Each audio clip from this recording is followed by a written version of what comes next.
Hey guys, what's up? And thanks for all the questions you sent me. This is a Q&A video. So anyways, I wanted to do this video outside because I'm staying in this fantastic resort here in Lanzarote, but the poolside is kind of busy. There's nowhere really quiet for me to do this video without disturbing anyone, so I'm gonna stay inside, which is probably better for my sunburn. Let's go.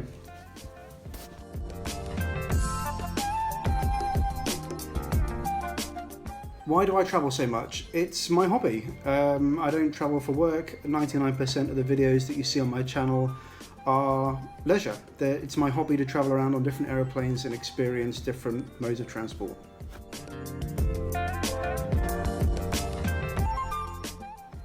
Both. They're great aeroplane manufacturers.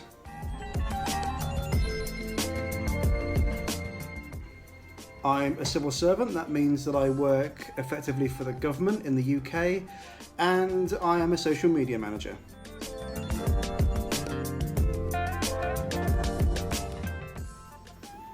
How old do you think I am?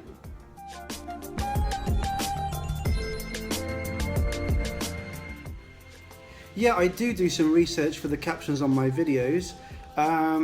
What I would say is that I'm pretty good at geography. It was my best subject when I was at school. I take a really keen interest in the places that we're flying over. I'll have a look at the flight map when I've landed and see the places I've passed near to. And if there's something that's caught my eye that I don't already know about, then I will have a look on Google Earth and see if I can locate that particular airfield or landmark, and then do a bit of research. I think that's one of the unique selling points of my channel. I think it's always good to have a USP.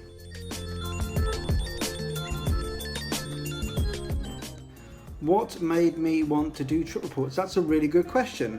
I've been flying, hardcore for leisure, for a hobby for about 4 or 5 years now, but I only set up the channel about 18 months ago. And you can scroll back on my channel and see the first video that I made. It was of the Finnair A350 on its inaugural flight between Helsinki and London. That flight still operates, by the way, and I really recommend it. But anyway, why did I get into doing trip reports? Well, I'd seen quite a few trip reports on YouTube, and I thought, you know, they're pretty good, they can't be that hard to do, let's try and make some. How do I pay for this? That's a two-part question. Firstly, I have a decent job and therefore I earn a good wage. The second part of that question is I make sacrifices. So although I spend a lot of my money on travel, I very rarely drink, I don't go out partying, I drive a very cheap car, I drive a Nissan Micra, and apart from my travel hobby, or my travel habit, whatever you want to call it, I live a pretty austere life. What's my favourite aircraft? That is a tough question, and if I think about it, it would have to be the Boeing 787. It's just such a graceful aircraft. I actually haven't flown that much long haul with different airlines, so it's probably a better question to ask me which ones I'd like to fly with and which ones I have a good perception of from reviews and so on online. I think my top 3 would be Cathay Pacific, Etihad, and it's difficult to choose a third. Japan Airlines. But what about Garuda? Or Air France, the great La Première first class? I don't know, it's a difficult question.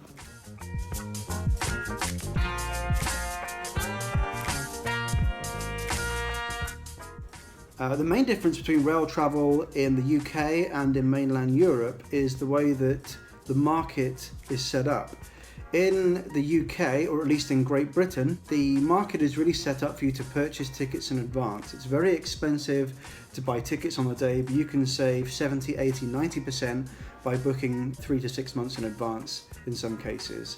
So the market is a lot more aligned to yield management because there is not really a great deal of capacity on some of Britain's mainline routes. In mainland Europe, the problem of capacity is a little less, and therefore it's a little bit cheaper to travel on the day, but equally the deals in advance, you don't get that same percentage markdown.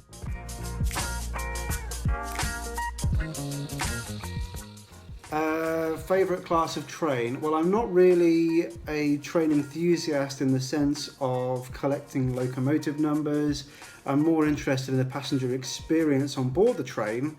So I guess I would have to be quite old-fashioned and say the Class 43 high-speed train. Is that a boring answer? The first wing is basically a shortcut between the check-in area at Heathrow's Terminal 5 and the gallery's first lounge, which is actually not the first class lounge. If you're travelling on British Airways, that's the Concorde room, so it kind of spits you out in the wrong lounge if you're a first class passenger. There is nothing to review, it is just a 50-foot shortcut.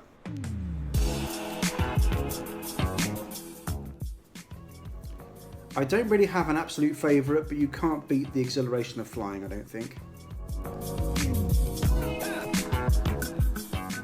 My favourite London station is St Pancras. It's just a fantastic place, wonderful architecture. Wow, Europe is a big place and there are a lot of cities, so I'm not sure I can really give you a rundown on the best, but what I will do is give you my top 3 underrated European cities. And here they are. Number 1, Zagreb, Croatia. Number 2, Helsinki, Finland. Number 3, Hamburg, Germany.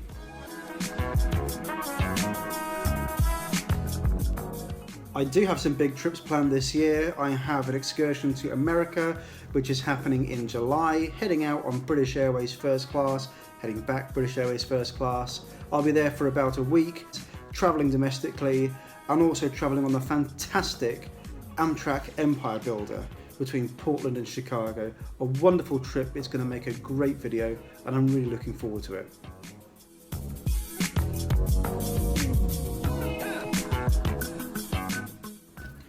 I assume this question is about the editing style of my videos.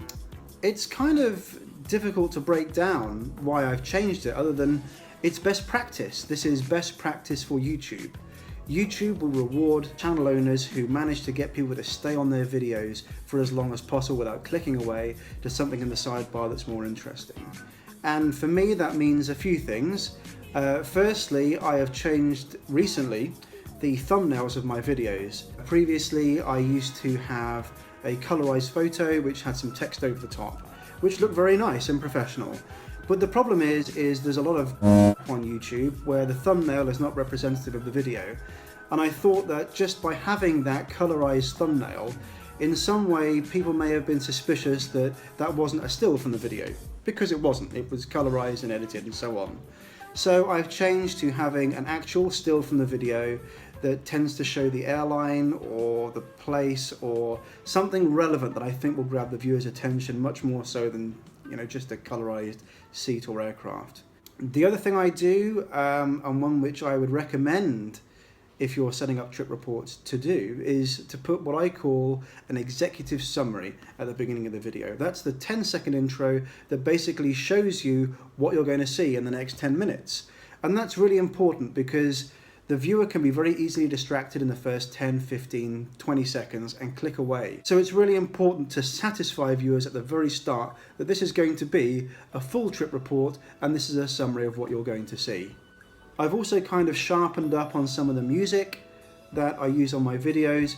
Previously I didn't care too much as long as it sort of covered the background noise, but now I want to kind of convey a sense of travel. I want things to be upbeat on the channel, and that's why I choose the music that I do.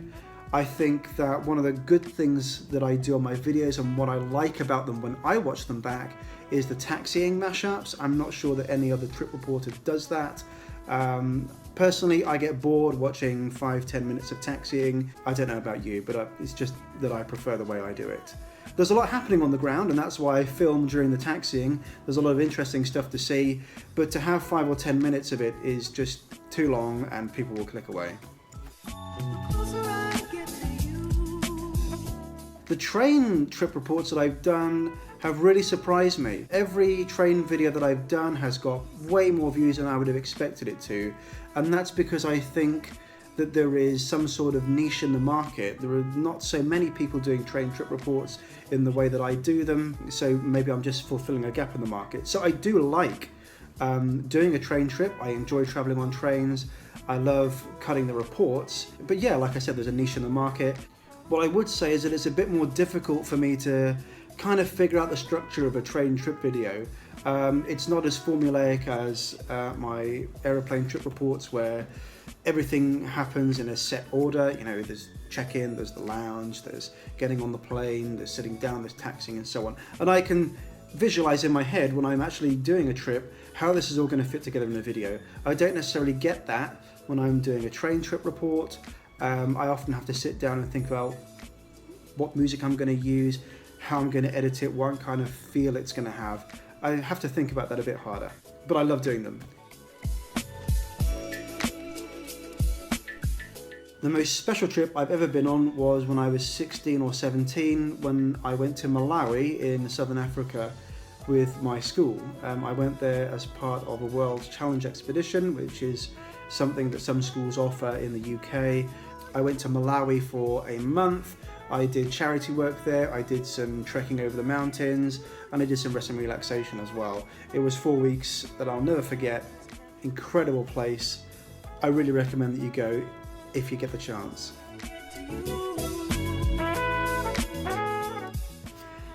I have never been to Hong Kong. I'm falling out of love with One World because I'm falling out of love with British Airways, which is the airline that I build my status with. There are lots of reasons behind that, and I don't want to go into all the reasons on this video because it will take up far too much time. But although I plan on perhaps maintaining some sort of One World status over the next year or so, I'm going to be building up status with either SkyTeam or Star Alliance, depending on my travel pattern in 2018. Never flown United, only flown Delta once. American is my airline. They've never done anything wrong to me. I really like the fact that I can get in their lounges as a One World Emerald member. So it'd have to be American. I think they have a pretty good and solid product.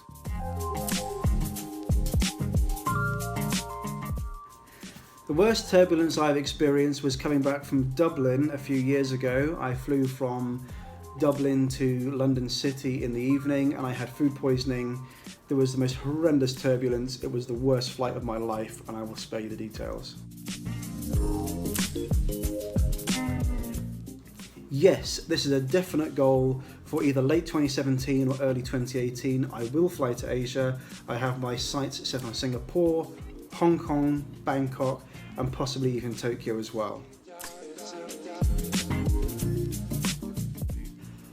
That is a difficult question because I am an aeroplane enthusiast, and therefore the things that really matter to me can be a bit different from the average traveller. In terms of the best overall experience, I would have to say that it would be a flight on British Airways A380 in first class between London, Heathrow and San Francisco. The service was absolutely immaculate. I have a trip report which I'm going to link in the description below. I'll try and make it short. What I love is that they are my home airline. They fly from Heathrow and Gatwick, which are close to me, to very, very many places in the world. They've got a great route network. What do I hate? I hate the way that they try to paint every kind of change or downgrade in the service as an enhancement. It isn't. British Airways is getting to be a cheap, rubbish airline. Whatever.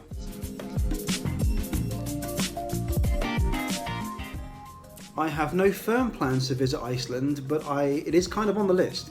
So maybe in the next year or year and a half, I will visit Iceland. It is a really intriguing and mysterious place to me. So yeah, there are some vague plans, but nothing certain yet.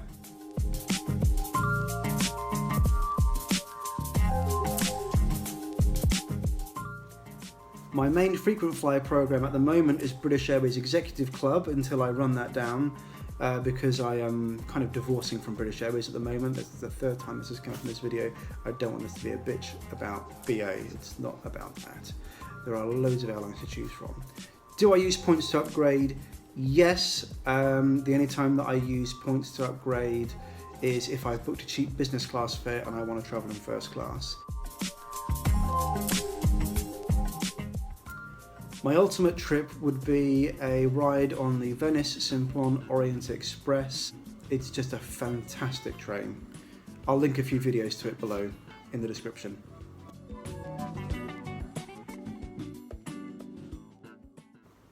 I do have a home. I think that maybe my channel gives the impression that I literally travel all of the time because you hear from me every Sunday and sometimes even more often.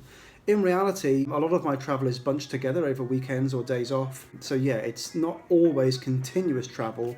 Sometimes I have a lot of travel very close together. But what I will do is spread those trip reports out because it's just sensible to do that.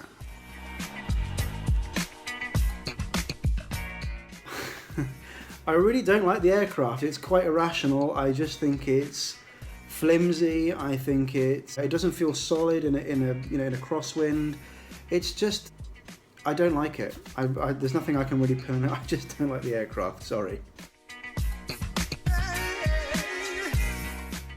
I've been to Amsterdam a few times, and I'll link the videos that I've made in the description below. Oh, but I am back on the 29th of October. That's the last day of the Fokker 70 operation. I'm flying from Humberside to Amsterdam, so I will be coming back to Amsterdam in the future. My gear, okay. The only things that I use for filming are, well, the bulk of my filming is done on my phone, which is an iPhone 7 Plus. And some of the wider angle shots are done on a GoPro Hero Session 4. My favourite lounge that I have visited so far is the Los Angeles First Class One World Lounge, which was just a fantastic lounge all round. There was almost nothing bad about it whatsoever, except the lack of a runway view. That's the only thing that I could mark that lounge down on. Apart from that, it was fantastic.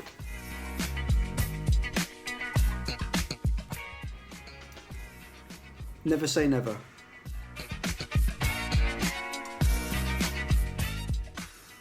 I always bring my iPad with me, on which I've downloaded a whole load of films, and quite often I actually edit my trip reports while on a flight.